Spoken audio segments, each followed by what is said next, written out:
have a book today called Yoko Likes to Read by Rosemary Wells. I have some sort of learning and school themed books this week. Yoko and her mama loved to read their 3 books from Japan. Yoko knew The Happy Doll, The Star Princess, and 3 Golden Eggs by heart.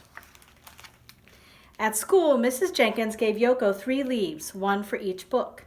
Proudly, Yoko pinned her leaves on the class book tree. Yoko noticed that Valerie had 4 leaves and Angelo had 6 leaves. Olive and Sylvia between them had 9 leaves. Yoko had no other books at home. That night, Yoko would not eat her favorite sushi. "I am stuck at 3 book leaves," said Yoko to Mama. Olive said Sylvie and Sylvie said I would be left behind. "Let's read the Golden Eggs or maybe the Star Princess," said Yoko's Mama. "No, Mama," said Yoko. "I already have those 3 book leaves."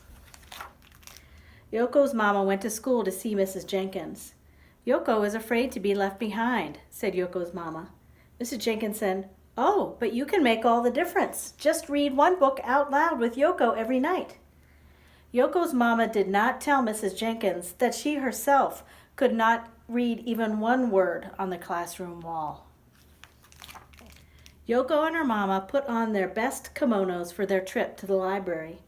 Yoko got her own library card with her name on it. She picked out a beautiful book about a fox. Mr. Chatterjee, the librarian, stamped it and handed it to Yoko. "Bring the book when you've finished it, then you can choose a different one," said Mr. Chatterjee. "I can't wait to read it," said Yoko. At home, Yoko and her mama sat at their tea table. Yoko's mama turned the pages from the back to the front. "In English books, we turn the pages the other way, Mama," said Yoko. "I learned that in school." Yoko and her mama followed the story by looking at the pictures. Yoko pointed to the cover. "I have seen these 3 words before. They are on Mrs. Jenkins' word wall. Tomorrow I will find out what they are." In school, Yoko copied the words onto a new book leaf. Then she told the picture story out loud. Mrs. Jenkins put the 4th book leaf up on the tree. "Telling isn't reading," Olive and Sophia whispered. "I think you can read these words, Yoko," said Mrs. Jenkins. She pointed out the, red, and fox on the word wall. "Words are like faces," said Mrs. Jenkins. "Easy to remember." "Now that I know the red fox, I need another book," said Yoko. On the way to the library, Yoko saw a sign. "Look, Mama," she said, "it says bus stop." "I am so proud of my little snowflower," said Yoko's Mama. Yoko's new book was about a bunny who could fly. The bunny was wearing colorful shoes. "Shh," said Yoko. "I bet that shh word is shoes. It just makes sense." On the school bus, Yoko showed her book to Maggie. Maggie was in 2nd grade and she could read. "Magic has a soft G like Jim and a hard C like cup," she said.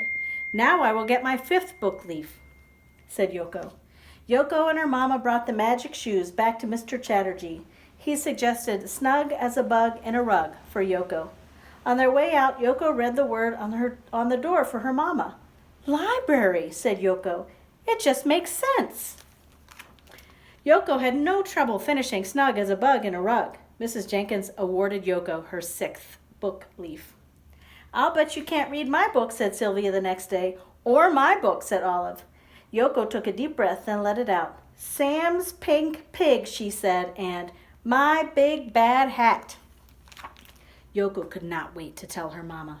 "Olive and Sylvia didn't believe me," said Yoko, "but they found out, Mama. I can read. I can really, really read."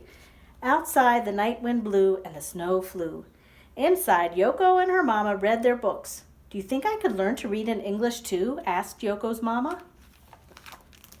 Yoko took out her crayon and paper and made a shape. "What is that?" asked Yoko's mama. "It's an A," said Yoko. "That's where we start." The end.